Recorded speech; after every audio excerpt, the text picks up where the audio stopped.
दादी रूही को परेशान करने के लिए फर्श पर तिल गिरा देती है।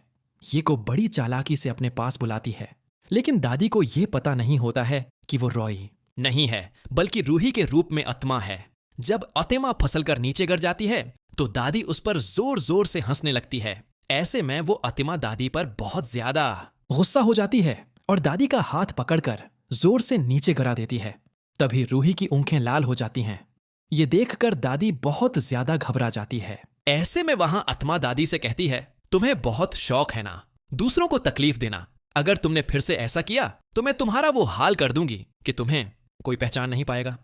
ये सुनकर दादी बहुत ज्यादा घबरा जाती है और समझ नहीं पाती है कि रूही को क्या हुआ है। तभी नहार वहां पर ई जाता है। आत्मा जो रूही का रूप लिए होती है बहुत ज्यादा खुश हो जाती है, लेकिन नहार दादी को घबराए हुए देखता है तो दादी से कहता है, क्या हुआ दादी? ऐसे में रूही नहार से कहती हैं, कुछ नहीं नहार जी, बस दादी को मैं कुछ सिखा रही थी।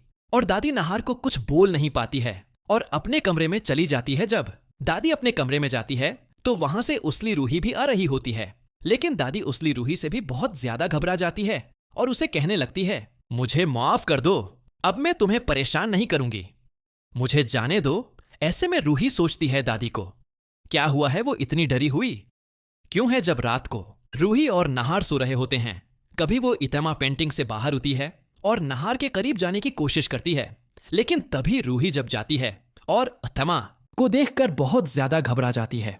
लेकिन इतमा रूही से कहती है, तुमने बहुत देर कर दी, अब तुम्हारा पति मेरा होगा, बहुत जल्द मैं उसे अपने साथ लेकर चली हूं, जाऊंगी। और पांव की खसक से ऐसे में वहां इतमा वहां से चली जाती है, लेकिन रूही इतना घबरा जाती है कि वो बेहोश हो जाती है। जब सुबह होती है और रूही को होश आता है कि उसने कोई बुरा सपना देखा है, लेकिन धीरे धीरे उसे एहसास होने लगता है कि इतना नहीं था बल्कि सच्चाई थी। वहां आत्मा वाकया ये मैं उसे बाहर आई थी और अब नहार के करीब जाने की कोशिश नहीं। कोई ये सोचकर डर लगने लगता है कि इतमा के चंगल में न फंस जाएगा। दी हुई होती है और मन ही मन सोच रही होती है कि रूही को क्या हुआ है। मुझे लगता है उसमें कोई काला साया उठ चुका है, मुझे कुछ करना होगा, नहीं तो वो कहीं मुझ पर हमला न कर दे। दादी मंदिर जाने का सोचती है, लेकिन उसके मन में डर इतना होता है कि वो घर से बाहर निकलने की हिम्मत नहीं जुटा पाती। कभी ना हर ऑफिस जाने की तैयारी करता है। उत्तमा फिर से वहां उती है और इस बार वहां बिल्कुल रूही का रूप धारण करके नहार के सामने खड़ी हो जाती है। मैं बहुत गोबर आवाजें कहती है, उच तो अब यहीं रख जाइए।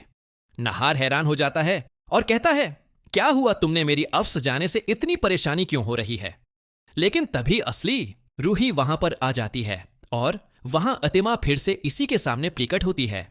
असली रूही को देखते ही अतिमा की आंखें चमकने लगती हैं, जैसे किसी को जलाती दे रही हो। रूही बहुत ज्यादा घबरा जाती है और समझ जाती है कि रात को जो हुआ था वो सपना नहीं था, वो उत्तमा सच में है जो अब नहार के पास जाने की कोशिश कर रही है। रूही डरते डरते नहार से कहती है, नहार जी अब जरा कमरे के बाहर जाइए, मुझे कुछ काम है।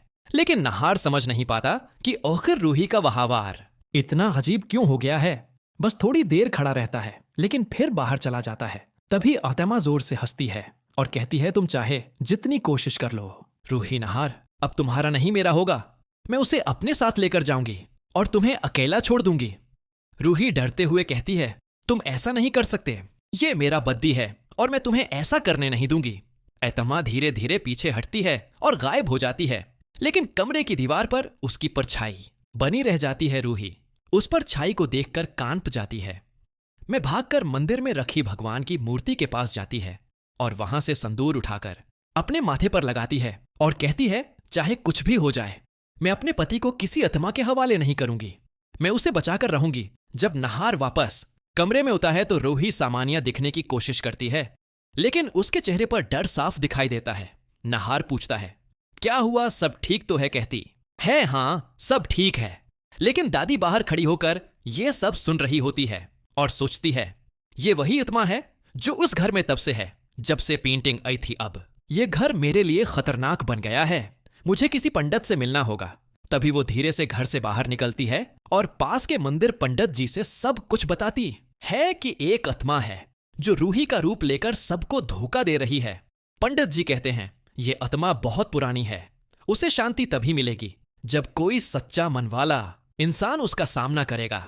दादी कहती है, मैं बहुत बूढ़ी हूं, मैं नहीं कर पाऊंगी, लेकिन शायद रूही कर सकती है। पंडित जी उसे एक तावीज देते हैं और कहते हैं उसे उस इतमा के सामने रखना।